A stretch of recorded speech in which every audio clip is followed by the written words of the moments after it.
أما بعد فأعوذ بالله من الشيطان الرجيم بسم الله الرحمن الرحيم وأقيموا الصلاة وآتوا الزكاة واركعوا مع الراكعين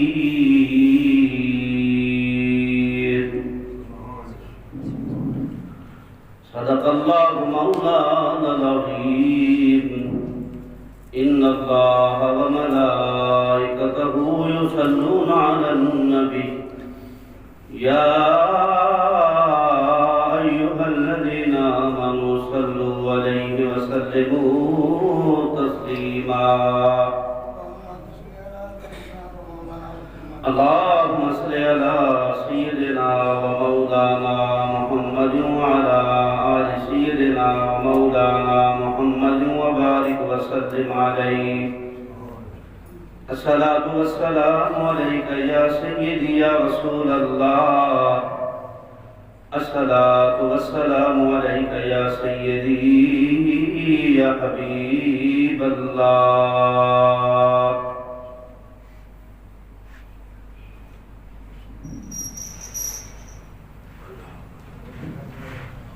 پسے مردن فرشتوں نے تلاشی لی تو کیا نکلا چھپائے دل کے پردوں میں خیال مصطفیٰ نکلا سبحان اللہ۔ حمد و صلات کے بعد محترم حضرات، جیسا کہ آپ حضرات کو معلوم ہے بنی اسرائیل کا ذکر ہو رہا ہے۔ بنی اسرائیل کو اللہ پاک نے نعمتیں یاد دلوائی اور اس کے بعد یہ فرمایا کہ نماز قائم کرو، زکوٰۃ ادا کرو،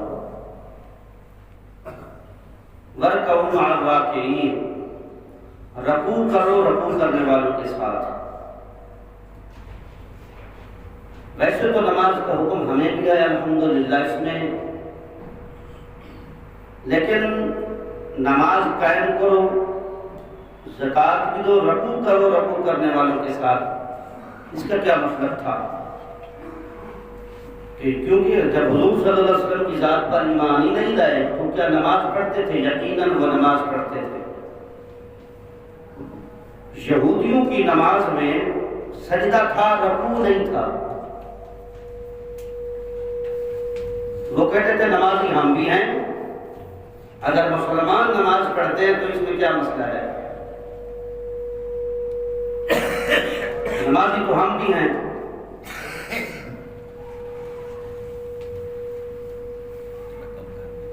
نمازی تو ہم بھی ہیں، لہذا نماز پڑھتے تھے۔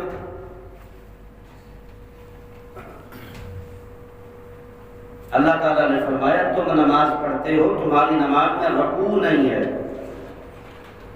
تم رکوع کرنے والوں کے ساتھ رکوع کرو۔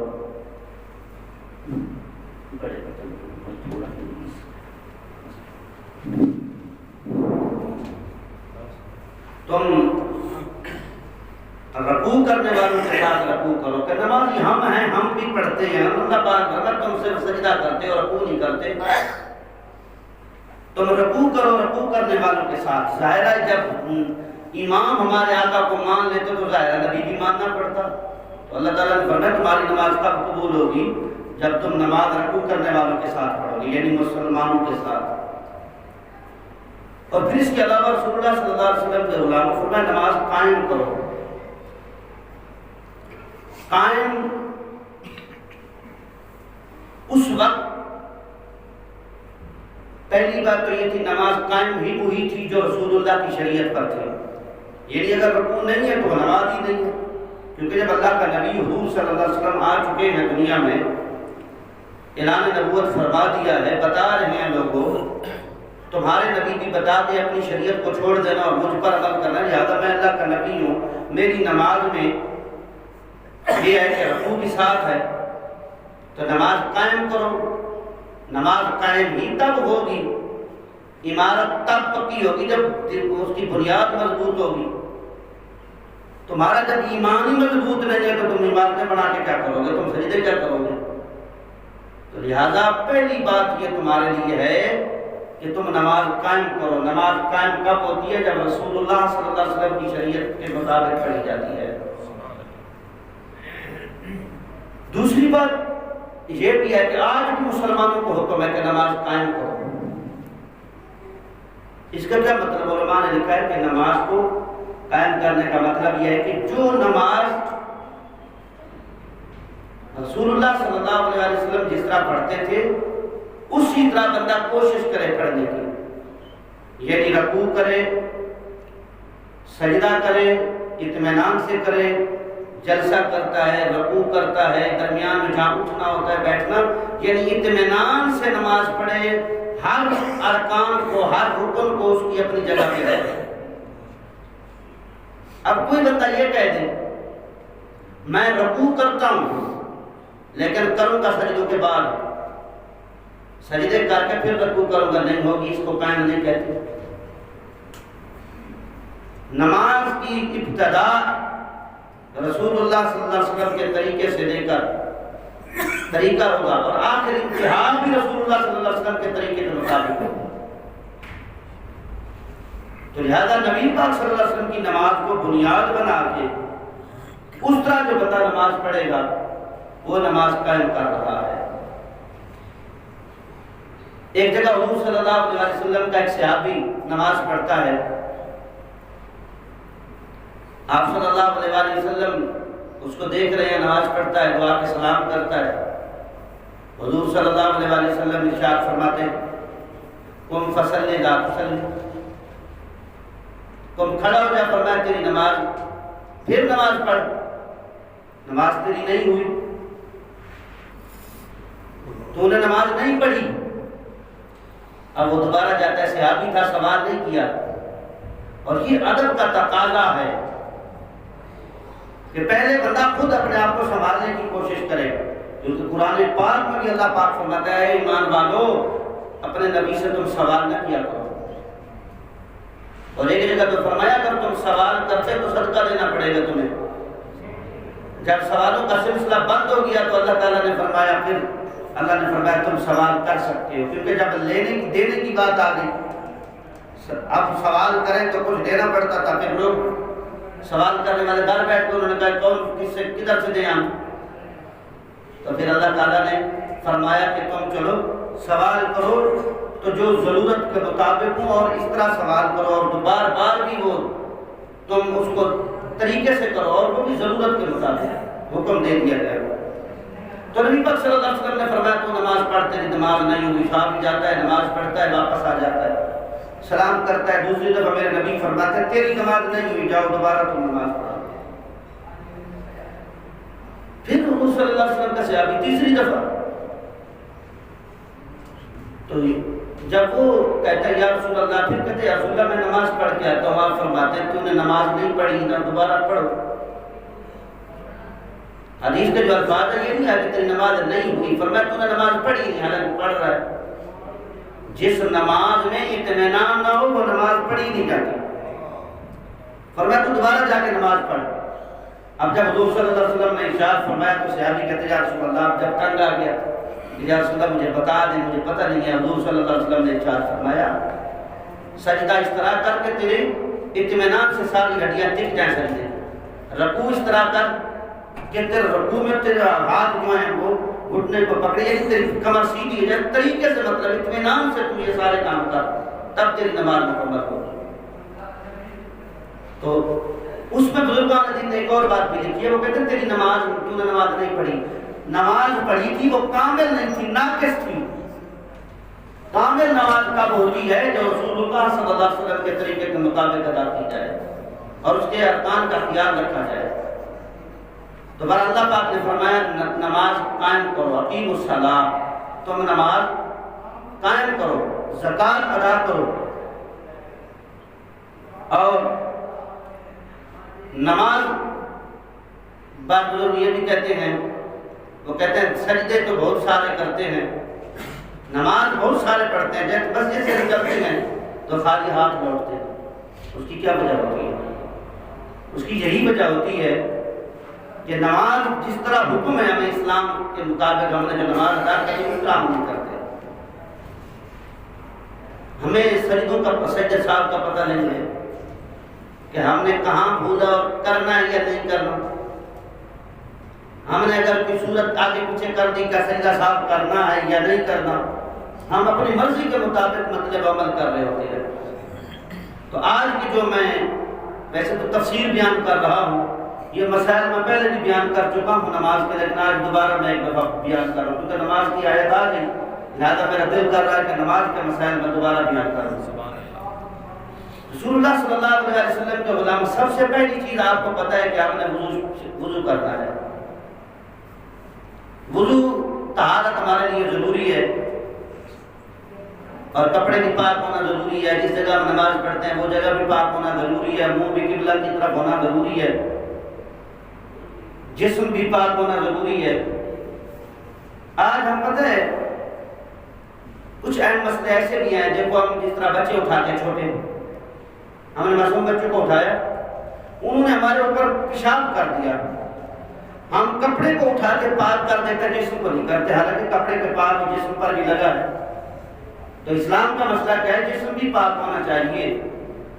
یہ نماز میں ابھی داخل نہیں ہوئے, نماز میں جانا ہے, داخل ہونا ہے, تو پہلے کپڑے پاک رکھیں, جسم پاک رکھیں, وضو کریں اور قبلہ کی طرف منہ کر کے پھر اللہ اکبر کی صدا دیں, کھڑے ہو جائیں. اب ہم نے کیا ہے, وضو کرتے ہیں. وضو بھی ایک اسلامی طریقہ ہے کہ پانی کا ضیاع کم کیا جائے. ہم اس طرح کرتے ہیں کہ گرمیاں ہوتی ہیں تو زیادہ سے زیادہ منہ دھو رہے ہو تو ٹھنڈا پانی اگر مل جائے. سردیوں میں ہم تھوڑا کرتے ہیں, اس طرح نہیں کرنا چاہیے, نارمل طریقے سے. اور بعض اوقات وضو میں وسوسے بھی آتے ہیں, وہ میری جگہ یہ گیلی رہ گئی ہوگی, یہ خشک رہ گئی ہوگی. یہ بھی فرمایا وسوسہ ہے. تم اپنی طرف سے تسلی کرو, کسی وسوسے اور کسی شکوک و شبہات میں نہ پڑو. شکوک و شبہات میں نہ پڑو تم, بلکہ وضو کرو. اور وضو کرنے کے بعد ہم نے کیا کرنا ہے, ہم نے اپنی مسجد میں آنا ہے, یعنی مسجد کی طرف, جس کو ہم تحیۃ الوضو بھی کہتے ہیں, تحیۃ المسجد بھی کہتے ہیں. ان دونوں کا نام ایک ہی ملتا جلتا ہے, لیکن ان میں فرق صرف اتنا تھوڑا سا ہے کہ بعض اوقات آپ تحیۃ الوضو اس طرح بنیں گے کہ آپ نے وضو کیا گھر میں اور جا کے 2 نفل پڑھ لی, اسے تحیۃ الوضو کہا جائے گا. اگر آپ نے وہاں وضو نماز کا کیا, ادھر ہی تحیۃ الوضو پڑھی, 2 نماز پڑھی, وہ تحیۃ الوضو ہو جائے گی. پھر آ کے مسجد میں داخل ہوتے ہیں, اس وقت آپ کو کیا کرتے ہیں, آپ آتے ہیں مسجد میں آ کے 2 نفل پڑھتے ہیں, یہ تحیۃ المسجد ہو جائے گی. اگر آپ مسجد میں وضو کرتے ہیں, اندر سے فوراً ہی مطلب وضو کر کے مسجد میں آتے ہیں, 2 نفل پڑھتے ہیں, وہ دونوں ہی 2 نفل پڑھتے ہیں, وہی تحیۃ الوضو بھی کہلائیں گے, تحیۃ المسجد بھی کہلائیں گے. ہاں تحیت, اور آپ کو پتہ ہے تحیہ کیا ہوتا ہے, یعنی استقبال کرنا. کسی کو کہنا کہ السلام علیکم, دوسرا کہ وعلیکم السلام. مسجد کا استقبال کے طور پر بندہ 2 نفل ادا کرتے کہ اللہ کا شکر ہے کہ اللہ پاک نے مجھے مسجد آنے کی توفیق دی ہے. تو بہرحال رسول اللہ صلی اللہ علیہ وسلم کے غلاموں, مسجد میں جب بندہ آتا ہے تو وضو کرنے کے بعد وہ اپنی نماز پڑھتا ہے. اب نماز میں نے دوسری چیزیں بتائی, اس کے سب سے پہلی چیز کیا ہوتی ہے, ہاتھ اٹھانا. ہاتھ اٹھانا, ہم نے ہاتھ اٹھانے ہوتے ہیں. بعض لوگ اس طرح ہوتے ہیں کہ ہاتھ بالکل بند کر دیتے ہیں, یہ بھی غلط طریقہ ہے, بند نہیں کرنا چاہیے. ہاتھوں کو اپنی حالت پر رکھیں جس طرح ہے نا, نارمل طریقے سے. اور پھر یہ کہ ان کو ہاتھ بعد اس طرح کرتا ہے ایسے, اگرچہ نماز ہو جائے گی ایسے کرتے ہیں, لیکن ان ہتھیلیوں کا رخ جو اس طرح بیت اللہ کی طرف ایسے, آپ کا ہاتھ ایسے, اور کانوں کی لو کو ہاتھ لگانا ضروری نہیں ہے, ان کے برابر اٹھانا. اگر کندھوں تک اٹھائے تب بھی اس کی نماز ہو جائے گی. کیوں کہ ابو داؤد شریف میں یہ حدیث ہے حضرت وائل بن حجر رضی اللہ تعالیٰ عنہ سے کہ جب میں سردیوں میں آیا تو حضور صلی اللہ علیہ وسلم کو دیکھا کہ ہاتھ کندھوں تک اٹھا رہے ہیں, اور گرمیوں میں ہاتھ اٹھا رہے ہیں کہاں تک, کانوں تک, جب ہاتھ کھلے ہیں. تو اس سے مسئلہ ثابت ہو گیا. جو کندھوں کے چکر میں آج بھی پڑے ہوئے ہیں, کندھوں تک ہاتھ اٹھانے چاہیے. بھائی کندھوں تک ہاتھ اس وقت اٹھاؤ جب تمہارے ہاتھ تنگ ہیں, اوپر چادریں ہیں, جب چادریں ہوتی تھی سردی کی وجہ سے نبی پاک صلی اللہ علیہ وسلم ہاتھ نکالنے کے ایسے کر لیتے تھے ترغیب، جب کھلے ہاتھ ہوتے ایسے۔ دوسری بات یہ ہے حدیثیں دونوں ملتی ہیں، کندھے والی بھی کانوں والی بھی، لیکن بہتر عمل کرنا کون سی حدیث ہے؟ کانوں والی۔ کیوں؟ فقہا بزرگان دین لکھتے ہیں کہ اگر ایک ایسا عمل جس سے دونوں عمل پورے ہو جائیں تو وہ عمل کرو۔ مثلا میں کندھوں تک ہاتھ اٹھاتا ہوں، کیا میرے کانوں تک اٹھ رہے ہیں ہاتھ؟ نہیں اٹھ رہے۔ اسی پر علماء نے جب میں کندھوں تک ہاتھ اٹھاتا ہوں تو میرے کانوں تک نہیں اٹھ رہے، ایک حدیث پر عمل ہو رہا ہے۔ جب میں نے کانوں تک اٹھاتے تو دیکھو تو میرے کندھوں تک بھی ہاتھ اٹھ گئے، یہ دیکھو میں کندھوں تک بھی گیا، ایسے دیکھو کندھوں سے ہاتھ اوپر اٹھ جاتے ہوئے زیادہ، دونوں پر عمل ہو گیا، کندھوں پر بھی ہو رہا ہے کانوں پر بھی ہو رہا ہے، لہذا اس طرح ہی سب سے بہترین طریقہ۔ لیکن اگر کندھوں تک وہ ہاتھ اٹھاتا تو نماز اس کی ہو جائے گی، کیونکہ احادیث اس کے متعلق بھی ہیں۔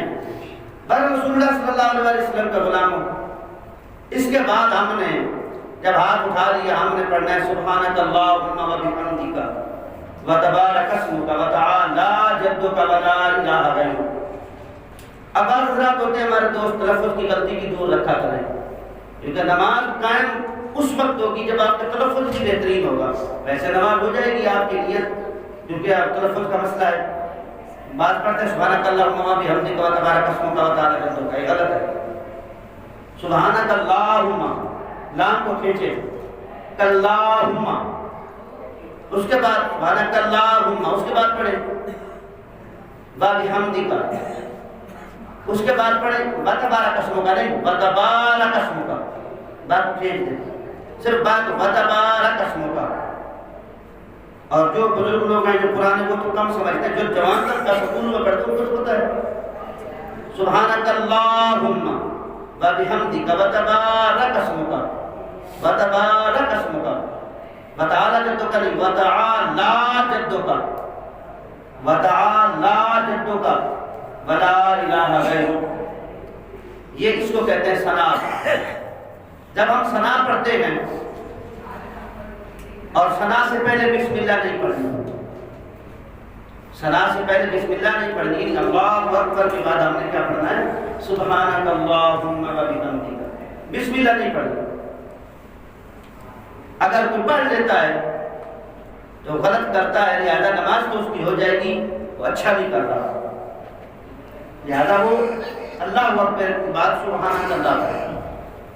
سبحانک اللہ جب مکمل ہو گیا ولا الہ غیرک، اس کے بعد قرآن کا واجب ہے، نماز کا واجب نہیں ہے۔ قرآن کا واجب کیا ہے؟ اذا قرأت القرآن فاستعذ باللہ، جب قرآن آپ پڑھیں تو اعوذ باللہ پڑھا کریں۔ تو لہذا کیونکہ ہم نے سبحانک اللہ کے بعد قرآن پاک پڑھنا ہے تو اس کے شروع میں کیا پڑھنا ہے؟ اعوذ باللہ من الشیطان الرجیم۔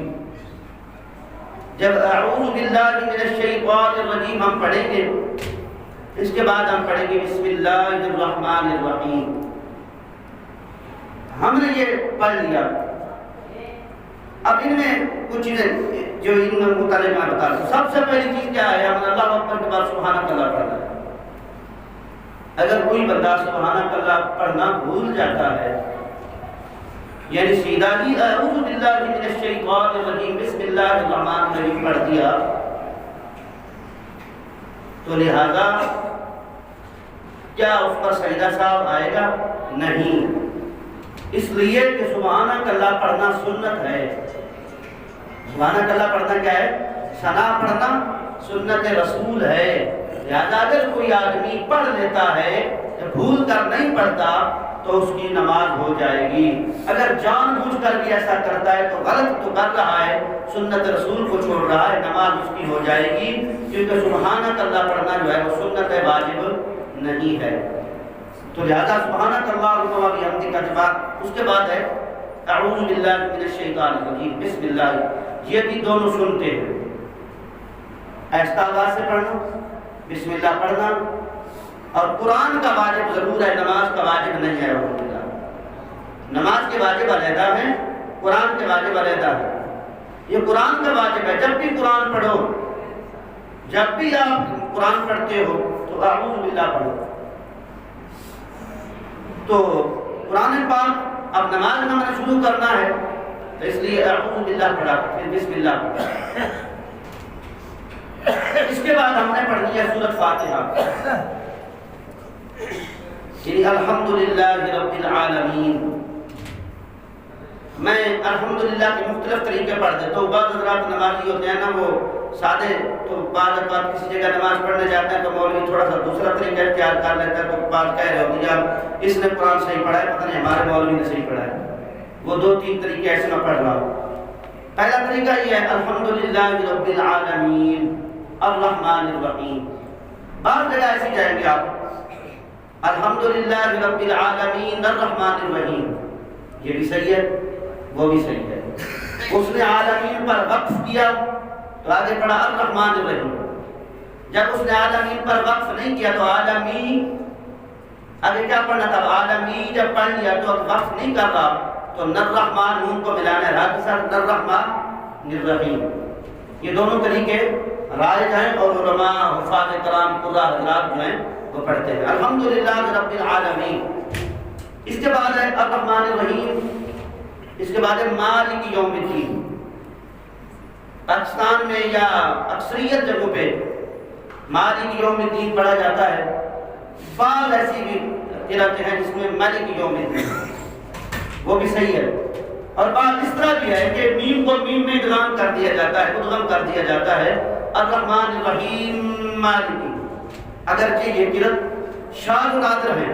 تو اصل قرأت کیا جو ہمارے پاکستان میں یا دوسرے ممالک میں ہے تو وہ کیا ہے؟ مالک یوم الدین، وقف کر کے الرحمن الرحیم مالک یوم الدین۔ یا ہم اس طرح پڑھتے ہیں الرحمن الرحیم مالکی الرحیم مالک، حالانکہ تو میم ہے، اس میں ادغام ہو سکتا ہے، یہ بھی قرأت ہے۔ اگر کسی جگہ آپ کو کوئی قرآن پاک میں مل جاتا ہے کوئی اس طرح پڑھتا ہے تو الرحمن الرحیم مالکی، اس میں کیونکہ اس نے وہ رحیم مالکی، تو اس میں کوئی حرج نہیں۔ لیکن علماء کے لیے، حفاظ کے لیے حکم ہے کہ جب آپ کے پیچھے سادے لوگ کھڑے ہیں جو ان چیزوں کو نہیں جانتے، ان کے سامنے وہ طریقہ اختیار کیا جائے جو عام آدمی بھی جانتا ہے، عام آدمی بھی جانتا ہو، وہ طریقہ اختیار نہ کیا جائے جو عام آدمی نہ جانتا۔ ظاہر ہے جب عام آدمی نہیں جانے گا تو وہ کہے گا مولوی قرآن غلط پڑھ۔ اس کے بعد الرحمن الرحیم مالک یوم الدین، اس کے بعد ایاک نعبد و ایاک نستعین۔ اب ایاک نعبد و ایاک نستعین اس طرح بھی ہے، بعض اوقات تراویح میں جس طرح ہوتا ہے حفاظ کرام جلدی میں ہوتے ہیں، یا ویسے کبھی کبھی ایاک نعبد و ایاک نستعین اہدنا الصراط المستقیم، یہ بھی صحیح ہے۔ نون کو کیا کرتے ہیں؟ ہاں کے ساتھ ملا دیتے ہیں، الف ختم ہو جاتا ہے، اہدنا الصراط المستقیم، کیونکہ اصل تھا لفظ ایاک نعبد و ایاک نستعین، نون تھا تو نون کو ہاں کے ساتھ ملا دیا اہدنا الصراط۔ لیکن اگر کوئی بندہ عام جگہ پہ کھڑا ہے، وہاں لوگ نہیں جانتے، تو اس کو چاہیے کہ وہ اہدنا الصراط نہیں بلکہ ایاک نعبد و ایاک نستعین اہدنا الصراط المستقیم، کیونکہ لوگوں کو، تاکہ لوگوں کو مسئلہ خلط ملط نہ ہو، اس طریقے سے پڑھے۔ تو لہٰذا دونوں چیزیں۔ اس کے بعد ایاک نعبد و ایاک نستعین اہدنا الصراط المستقیم صراط الذین انعمت علیہم، مستقیم صراط الذین، دونوں صحیح، صراط الذین انعمت علیہم،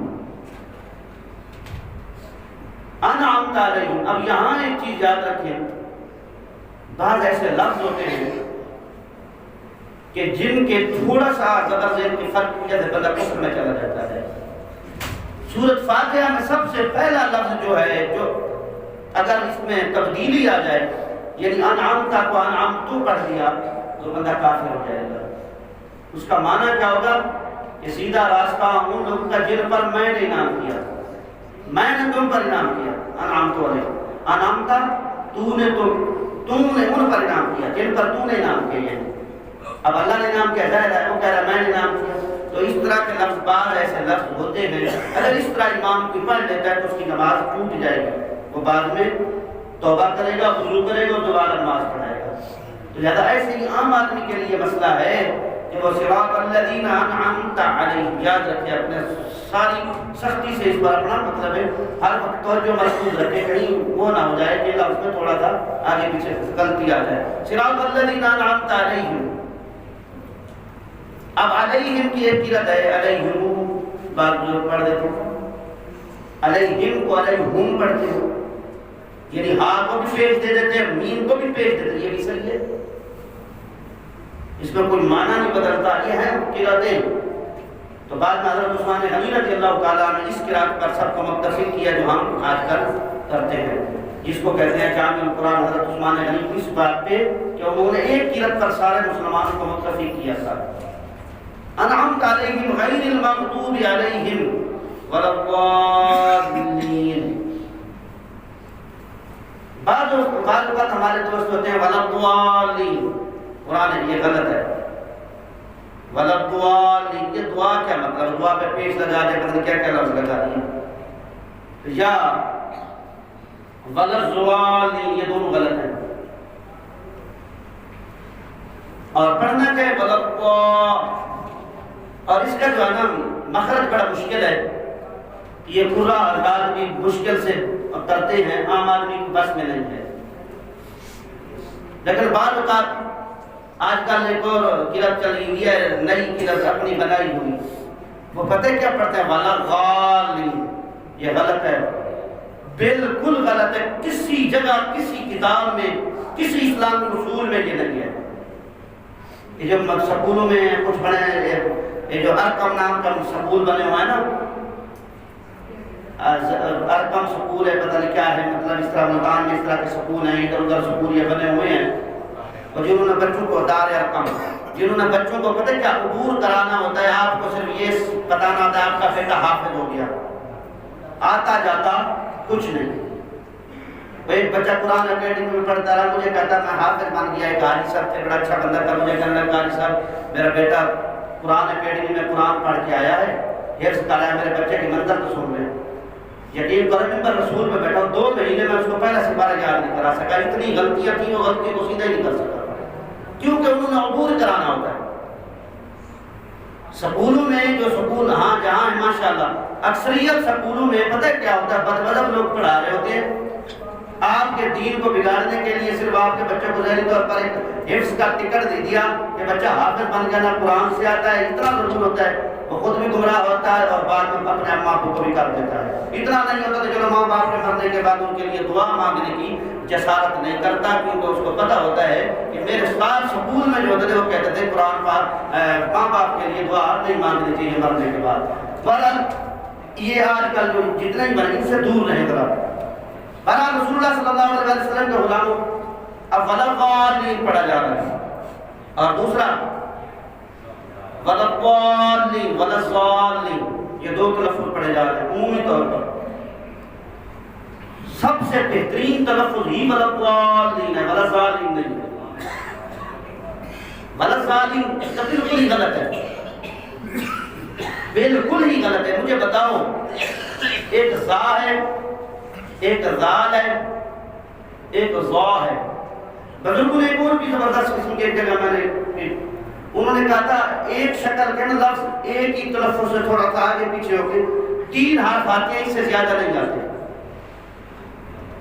زال اور وا، جو توئے جس کو کہتے ہیں ہم، آپ زوئے توئے پڑھتے تھے نا، وہ زوئے جو زوئے کے وہ ضا ہے۔ اب یہ زال ہے، زا ہے، یہ 3 لفظ، چوتھا لفظ آپ کو نہیں ملے گا ان کے اس طرح سے تلفظ۔ تو ایسے ہی عربی میں اکثریت یہ ہوتا ہے سین سا، اس کے علاوہ اور نہیں۔ یہ نہیں ہے کہ کسی جگہ آپ ایسے لفظ مجھے تلاش کر کے دے دیں حرف جس میں 4 حرف ایک جیسی مطلب تلفظ سے ادا کیے جا رہے ہیں، اور یہ چوتھا جو ہے انہوں نے زواد بنا دیا ہے۔ زواد چوتھا جو ہے یہ زواد کو بنایا گیا، اور زواد ہے ہی نہیں۔ جو بندہ اس طرح پڑھتا ہے، میری اتنی گزارش ہے، وہ جو پیدا ہوا مجھے یہ بتا دیں یہ زوال پڑھ رہا ہے یا زا پڑھ رہا ہے، اس میں فرق بتا دیں، کیونکہ جو زوئے موٹا جس کو توئے زوئے کہتے ہیں، وہ جو زوئے ہے وہ بھی موٹا پڑھنا ہے ہم نے، مطلب تم ملائکہ ایک دوسرا قا، وہ بڑا قا کو ہم نے پڑھنا ہے، اس کا منہ کھولنا ہے، ہم وہ جو موٹا قا ہے اس میں منہ کھولنا ہے، اس میں زاد بھی ایسے کرنا ہے، جب ولا زوال اس موٹے میں زوال کو بھی موٹا کرنا ہے یعنی دعاد کو، اور زوئل کو بھی موٹا کرنا ہے، جب دونوں کا تلفظ یہ کا تو پھر فرق بتا دیں بھئی اس میں کیا فرق ہے. تو لہذا فرق یہی ہوگا. اور اس میں میں اپنی طرف سے نہیں کہہ رہا، میرے پاس حضرت علامہ مولانا محمد عزیز الرحمان صاحب فتاوی دارالعلوم دیوبند کے عالم مفتی ہیں مولانا عزیز الرحمان، میرے پاس وہ فتاوی موجود ہے، میں نے خود ادھر مکہ حقانیہ سے لیا ہے. اس نے کہا جو بندہ زوال کہتا ہے اس کی تو نماز ہی نہیں ہوتی. یہ میرا مسئلہ میں آپ بتا رہا ہوں کہ زوال. اور ایک ویسے انڈیا کے ایک عالم دین علماء دیوبند کے نیٹ پہ بھی موجود ہیں، انہوں نے بڑی اس پر انہوں نے دلائل سے بات کری ہے. وہ کہتا ہے زوال نہیں پڑھنی چاہیے بلکہ دعا اس کا مخرج ہے تا اور دال کے درمیان جو ہم ادا نہیں کر سکتے یا وہ پورا کر سکتے ہیں جن کو اللہ پاک نے یہ طاقت عطا کی ہے. تو پھر کم سے کم یہ ہے کہ یہ نہیں آتا تو کم سے کم اس کو زوال کو نہ پڑھے نا، ولد پڑھیں لیکن غلط دعا نہیں پڑھنا. ہمارے میں یہ بھی ہوتا ہے کہ ہم پتہ کیا ہوتا ہے جب ہمارے اتنے ہی ڈھیلے ڈالے لوگ ہوتے ہیں جب پڑھتے قرآن غیر مغضوب علیہم ولا الضالین، یہ کیا ہے؟ یہ غلط ہے. ٹائم نکالا کریں، قرآن پاک کو درست فرمائیں، قرآن پاک کو صحیح کریں، تصحیح کریں، قرآن پاک خوبصورت پڑھیں، اپنی تصحیح کریں. بعد رسول اللہ صلی اللہ علیہ وسلم کے غلاموں سورۃ فاتحہ اس کو کہتے ہیں. اور جب ہم نے غیر المغضوب علیہم ولا الضالین کہنا ہے تو آمین بھی کہتے ہیں. اکیلا پڑھ رہا تب بھی آمین کہتا ہے، امام پڑھ رہا تب بھی امام کے پیچھے سارے مقتدی کیا ہوتے ہیں؟ آمین کہہ رہے ہوتے ہیں. تو سورۃ فاتحہ پڑھنا کیا ہے؟ اگر کوئی بندہ سورۃ فاتحہ نہیں پڑھتا بھول کر سیدھا ہی یعنی نماز جیسے پڑھ رہا تھا اس نے جب بسم اللہ الرحمن الرحیم پڑھا بھول کر، اس کو ظاہر ہے جب بسم اللہ کے بعد کئی صورتیں آ جاتی ہیں، اس نے کوئی صورت شروع کر دی، بعد میں اسے یاد ہے یہ تو میں نماز میں تھا اور نماز میں سورۃ فاتحہ پڑھنا لازمی ہے، واجب ہے، واجب ہے. اور اس پہ جو نا مزید تحقیق کے لیے نا بہت سارے علماء سے، کیونکہ اتنا بڑا طویل مسئلہ میں نے ایک دفعہ بیان کر دیا ہے. بعض حضرات کہتے ہیں سورۃ فاتحہ امام کے پیچھے پڑھنی چاہیے، ان کے دلائل بالکل ہی زیرو ہیں، سورۃ فاتحہ امام کے پیچھے نہیں پڑھنی. ہمارے پاس الحمدللہ دلائل ہیں، یہ بات نہیں ہے. جن کے پاس ہیں وہ ایک بھی ہاں یہ ضرور ہے کہ آپ کو تو مطلب ہے سیدھے سادے بندوں کو تو کہہ دیتے ہیں کہ امام کے پیچھے پڑھنی چاہیے فلاں، لیکن حقیقت میں نہیں ہے امام کے پیچھے. کیوں؟ آپ کو یہ پتہ ہونا چاہیے کہ حضور صلی اللہ علیہ وآلہ وسلم جس جگہ امام ہو اور اللہ کا نبی قرآن پڑھ رہا اور صحابہ پیچھے پڑھ رہے ہو، اور قرآن پاک میں اللہ فرماتا ہے جب قرآن پڑھا جائے، میں صرف اتنی دلیل دے دیتا ہوں، اس سے آگے کے بعد کیونکہ بڑا طویل مسئلہ ہے. میں نے نا یہ تقریر نیٹ پہ اپلوڈ کی ہوئی اپنے بیان پہ، الحمدللہ لوگوں نے بڑی توجہ سے سنی ہے. یہ بات میں صرف ایک بات کر دیتا ہوں، صرف قرآن امام کے پیچھے پڑھنا ہے یا نہیں پڑھنا، آپ اگر سمجھدار ہیں سمجھ آ جائے گی. قرآن پاک میں اللہ فرماتا ہے وَإِذَا قُرِئَ الْقُرْآنُ فَاسْتَمِعُوا لَهُ وَأَنصِتُوا لَعَلَّكُمْ تُرْحَمُونَ. جب قرآن پڑھا جائے تو تم خاموش رہو اور توجہ سے سنو تاکہ تم پر رحم کیا جائے. بہت سارے محدثین، بہت سارے صحابہ کرام کہتے ہیں یہ جب نماز میں لوگ پڑھتے تھے امام کے پیچھے روک دیا گیا. لیکن یہاں ایک سوال پیدا ہوتا ہے، ہمارے دوست کہتے ہیں یار بات یہ نہیں ہے، پڑھتے ہیں ہم درمیان میں پڑھتے ہیں جب امام خاموش ہو جاتا ہے. آپ کو پتہ ہے کہ قرآن پاک میں دو لفظ آ رہے ہیں، وَإِذَا قُرِئَ الْقُرْآنُ فَاسْتَمِعُوا لَهُ، توجہ سے سنو اور خاموش رہو. دو چیزیں، توجہ سے سنو اور خاموش رہو.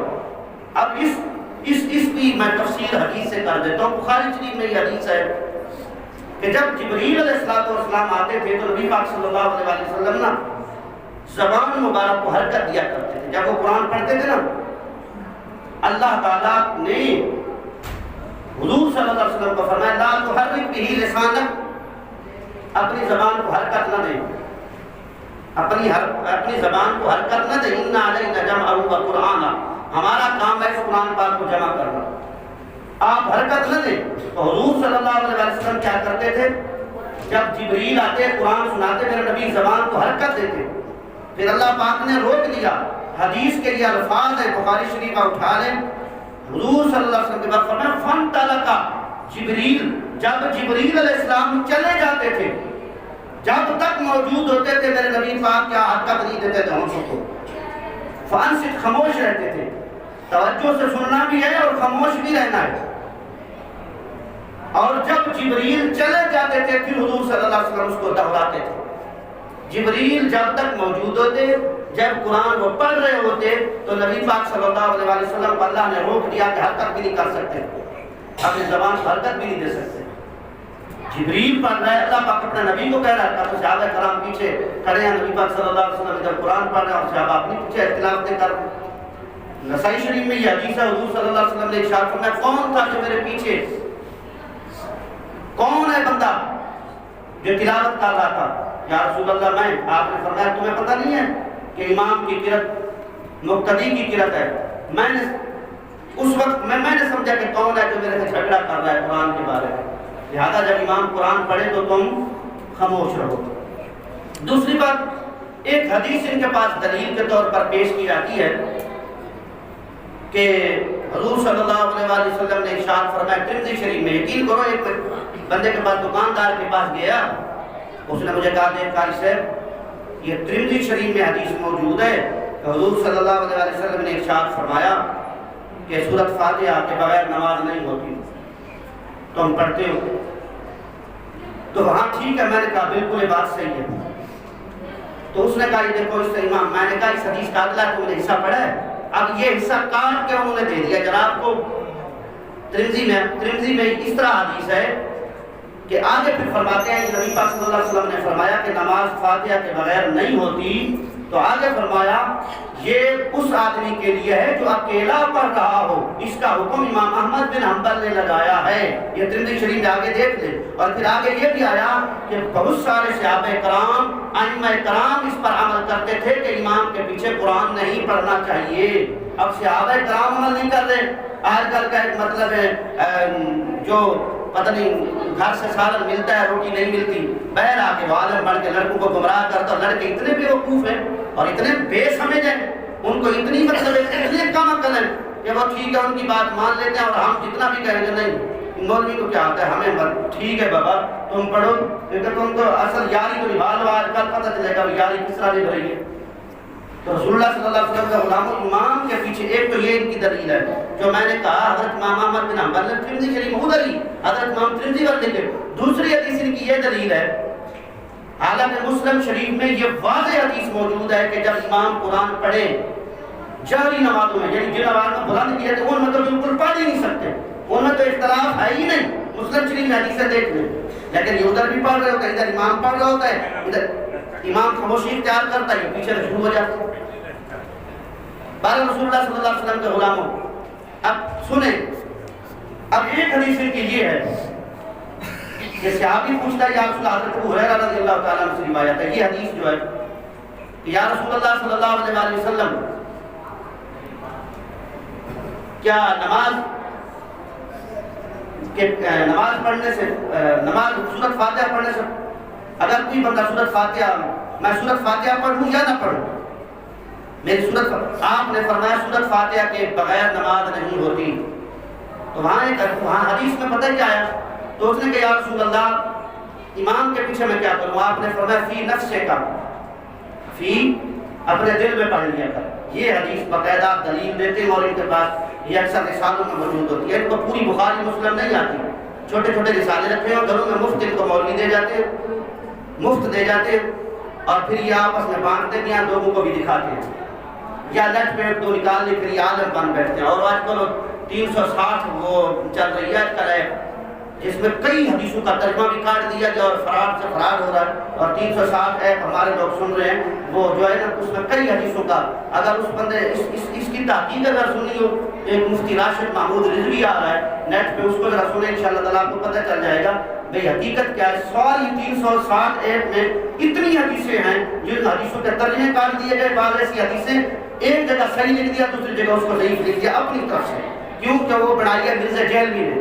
وہ جو جیلم کا بیٹھا ہے نا، ایک جیلم کا ایک بھینگا بیٹھا ہے شیطان جو مرزائی ہے، اس نے یہ بنائی ہے. بعد رسول اللہ صلی اللہ علیہ وسلم کے غلاموں، اب کیا ہوا؟ اب حضرت ابو ہریرہ رضی اللہ تعالیٰ کی روایت میں لفظ ہے فی نفس کا، ٹائم ختم ہے، فی نفس کا. کہ نفس میں پڑھ لیا کر. پتہ ہی انہیں پتہ کیا کہا؟ کہتا نفس سے مراد دل ہے، دل میں پڑھ لیا کر. میں نے کہا میں حدیث سے دلیل دے دیتا ہوں. بخاری شریف میں حدیث ہے، حضور صلی اللہ علیہ وسلم نے حضرت قتادہ رضی اللہ تعالیٰ عنہ وہ صحابی ہیں، آپ نے فرمایا کہ اگر کوئی آدمی فی نفس ہی اپنے دل میں بیوی کو طلاق دے دے تو طلاق نہیں ہوگی. یہ سننا. اب کیا مطلب نفس سے مراد کیا ہے؟ اگر کوئی بندہ آپ نہیں سنتے میں زبان سے حرکت دیتا ہوں طلاق ہوگی یا نہیں ہوگی؟ ہو جائے گی. دل سے کیا مراد ہے؟ دل میں وسوسہ پیدا ہو جاتا ہے، غصے میں آپ وسوسے سے بات کر رہے ہیں تو طلاق نہیں ہوگی. اس نفس کا معنی کیا ہے؟ کہ وہ کیفیت جو دل میں ہوتی ہے اور جس کا زبان سے اظہار نہیں ہوتا. آپ نے فرمایا دل سے پڑھ لیا کر، یعنی اس کا مفہوم توجہ سے پڑھا کر، دیکھا کر. ایک تو یہ. دوسری بخاری کی حدیث ہماری دلیل ہے. یہ حدیث جو ہے دلیل ہماری ہے کہ آپ نے فرمایا امام کے پیچھے سورۃ فاتحہ نہیں بلکہ علیحدہ پڑھ لیا کر، علیحدگی میں. کیوں؟ کہ نفس کا معنی علیحدہ بھی ہے. حضور صلی اللہ علیہ وسلم کی حدیث مسلم شریف میں بھی ہے، بخاری میں بھی ہے. فرمایا جب بندہ نفل ادا کرتا ہے تو اللہ کا قرب حاصل کر لیتا ہے تو پھر کیا ہوتا ہے؟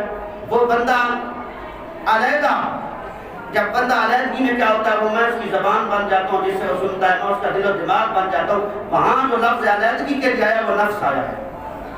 نفس جب بندہ اکیلے کھڑے ہو کر، علیحدگی میں کھڑے ہو کر اللہ کے بارگاہ میں نماز عبادات کرتا ہے تو وہ علیحدہ میں. اب وہاں نفس کا معنی کیا ہے؟ علیحدہ. اب کوئی بندہ اس طرح کھڑا ہو جائے، نفس ایک ایسا لفظ ہے جس پر احتمال ہے بھئی اس کا معنی کیا ہے. عربی میں نفس کا معنی کوئی نہیں کر سکتا. مثلا نفس کا معنی سانس بھی ہے. اب قرآن پاک میں ہے کل نفس ذائقۃ الموت، کہ ہر نفس نے موت کا ذائقہ چکھنا. یہ ہے نا، ہر نفس نے. اب میں قرآن پڑھ رہا ہوں، اللہ پاک نے فرمایا حضرت عیسیٰ ما قلت لهم الا ما امرتنی به ان اعبدوا الله ربی وربکم وكنت عليهم شهيدا ما دمت فيهم فلما توفيتني. بلکہ اس نے کس لیے آیا؟ قال سبحانك ما يكون لي ان اقول ما ليس لي بحق ان كنت قلت فقد علمت تعلم ما في نفسي ولا اعلم ما في نفسك تعلم ما في نفسي ما في نفسي. تو نہیں جانتا جو میرے نفس میں ہے. یہ نفسی مراد کون؟ اللہ کی ذات ہے. اب کوئی بندہ کھڑا ہو جائے نفس ہر موت کا ذائقہ چکھنا ہے، لہٰذا بھی مولوی کھڑا ہو جائے کہتا قرآن میں ہے اللہ بھی نفس ہے تو لہٰذا مرے گا. بھائی نفس ایک ایسا لفظ ہے جس کا احتمال ہے، اس کی کوئی معنی نہیں کر سکتا. تعلم ما فی نفسی، تعلم تو، اچھا ولا عالم ما فی نفسک. اور میں حضرت عیسیٰ علیہ السلام نے کہا میں وہ جانتا ہوں کہ میرے دل میں ہے جو تیرے نفس میں ہے میں نہیں جانتا. نفس کیا؟ نعوذ باللہ اللہ کا دل ہے. یہ نفس کا معنی کیا؟ یا اس طرح اللہ پاک کیا وہ نفس کا معنی جب مرے گا بھی ہر نفس نے موت کا ذائقہ چکھنا تو پھر کیا اللہ بھی نفس ہوا تو موت کا ذائقہ چکھے گا؟ 7ویں پارے میں یہ دیکھیں آیت، 7ویں پارے میں یہ آیت دیکھیں. اور سورت شاید مائدہ سے اوپر ہے. اس سورت سے 7ویں پارے والا پارہ جو پہلے پاؤ کی سورت ختم ہو رہی ہے، نام ہو سکتا ہے یہ غلطی ہو تو اس سورت سے جو 2-4 آیتیں اس لیے تھا. یہاں دیکھو پہلا پاؤ 7ویں پارے کا ختم ہوتا ہے، اس باقی رکوع پڑھتے ہیں. یہاں نفس اللہ پاک نے اپنی ذات کے لیے بولا ہے. تو پھر کوئی بندہ کھڑا ہو جائے کل نفس ذائقۃ الموت، ہر نفس مرے گا لہٰذا اللہ بھی مرے گا. نعوذ باللہ نعوذ باللہ. کیوں؟ کہ نفس ایک ایسا لفظ ہے جس میں احتمال ہے، اس کا پتہ نہیں ہے اس کا اصل معنی کیا ہے. یہ آج مطلب کھڑے جاتے ہیں اس نفس کا معنی دل میں پڑھے. دل میں کون سی؟ نبی پاک نے فرمایا دل میں طلاق دے دے طلاق نہیں ہوگی، تو کہ زبان میں حرکت دیتا طلاق ہوگی یا نہیں ہو جائے گی. تو نبی پاک نے فرمایا نفس سے مراد فرمایا اگر کہ اللہ پاک کی بارگاہ میں علیحدہ ہو کے اللہ کی بارگاہ میں عبادت کرتا ہے وہاں نفس کا معنی علیحدہ ہے. قرآن میں نفس کا معنی اللہ کی ذات بھی ہے، قرآن میں نفس کا معنی انسان بھی ہے، قرآن میں نفس کا معنی سانس بھی ہے، قرآن کا نفس کا معنی جان بھی انسان کی ہے. تو پھر نفس کے کتنے معنی کرو گے؟ اپنی مرضی کا معنی لے لیا اور کہا اس کا معنی یہ ہے کہ دل میں علیحدہ پڑھ، امام کے پیچھے دل میں پڑھ، زیادہ زبان کو حرکت دیتی ہے. یہ کس جگہ ہے کہ زبان کو حرکت دیتی ہے؟ اپنی طرف سے معنی کر لی. بہرحال یہ میں نے انشاءاللہ تعالیٰ کوشش تو تھی میں سیدہ صاحب کے بارے میں مطالعہ کروں کیونکہ یہ موضوع بڑا طویل ہو گیا. لگتا ہے کہ نماز کی جو موضوع ہے نا یہ کوئی 2-4 دن میں لگ سکتے ہیں، پر اللہ سبحانہ اللہ ہم سب کو رسول اکرم صلی اللہ علیہ وسلم کا سچا غلام بنائے.